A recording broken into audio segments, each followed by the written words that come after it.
Hello student. हम पिछले video में मानव भूगोल के विकास क्रम को पढ़ चुके थे। आज आपको भौगोलिक विचारधाराओं के बारे में बताया जाएगा। इस काल के प्रारंभिक दौर में मानव वातावरण संबंधों का नियतिवादी, संभववादी व नवनियतिवादी विचारधाराओं के अनुसार अध्ययन किया गया।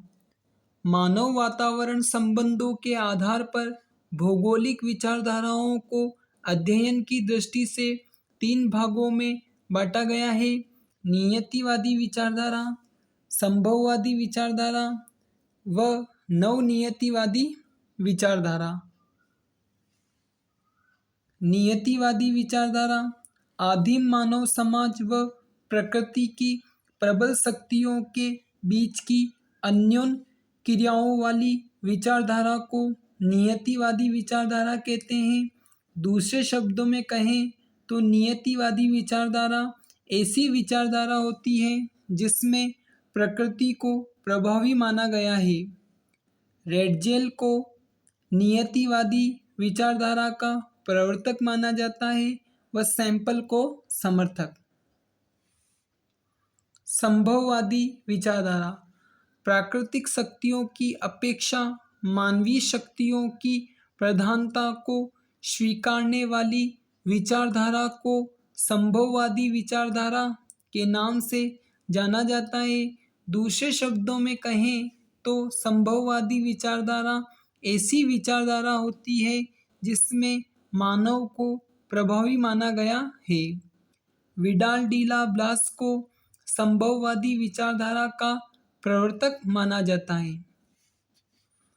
नव नियतिवादी विचारधारा नियतिवाद व संभववाद के बीच के मार्ग का अनुसरण करने वाली विचारधारा को नवनियतिवादी विचारधारा के नाम से जाना जाता है। इसमें दोनों के पारस्परिक संबंधों में सामंजस्य को बढ़ावा दिया जाता है। नवनियतिवादी विचारधारा को रुको व जाओ विचारधारा के नाम से भी जाना जाता है। ग्रिफिथ टेलर को नवनियतिवादी विचारधारा का प्रवर्तक माना गया है। सन 1930 के दशक में मानव भूगोल का विभाजन सांस्कृतिक भूगोल एवं आर्थिक भूगोल के रूप में हुआ। विशेषीकरण की बढ़ती प्रवृत्ति के कारण मानव भूगोल की अनेक उपशाखाओं ने जन्म लिया, जैसे राजनीतिक भूगोल, सामाजिक भूगोल, चिकित्सा भूगोल। दोनों विश्व युद्धों के मध्य की अवधि में क्षेत्रीय विभेदन के अध्ययनों पर विशेष ध्यान रहा।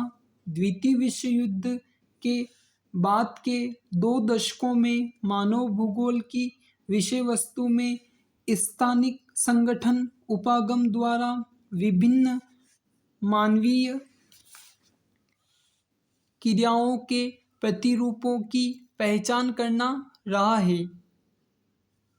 मात्रात्मक क्रांति से उत्पन्न असंतुष्टि के चलते सन 1970 के बाद मानव भूगोल में अनेक दार्शनिक विचारधाराओं का प्रभुत्व रहा, जैसे मानव कल्याणपरक विचारधारा, क्रांतिकारी विचारधारा, आचरणपरक विचारधारा। मानव कल्याणपरक विचारधारा इस विचारधारा का संबंध लोगों के सामाजिक कल्याण के विभिन्न पक्षों से है, जैसे स्वास्थ्य, शिक्षा, आवास। क्रांतिकारी विचारधारा इस विचारधारा ने निर्धनता के कारण बंधन और सामाजिक असमानता के लिए मार्क्स के सिद्धांत का अनुसरण किया। इसी के साथ समकालीन सामाजिक समस्याओं का संबंध पूंजीवाद के विकास को माना। आचरणपरक विचारधारा इस विचारधारा के अनुसार मनुष्य आर्थिक क्रियाएं करते समय हमेशा आर्थिक लाभ पर ही विचार नहीं करता, बल्कि उसके अधिकांश निर्णय यथार्थ पर्यावरण की अपेक्षा मानसिक मानचित्र अर्थात आचरण पर्यावरण पर आधारित होते हैं। नोट 21वीं सदी में मानव भूगोल में सामान्य निकाय सिद्धांत तथा मानवीय दशाओं की व्याख्या करने वाले वैश्विक सिद्धांतों की उपादेयता पर प्रश्न उठने लगे हैं। धन्यवाद।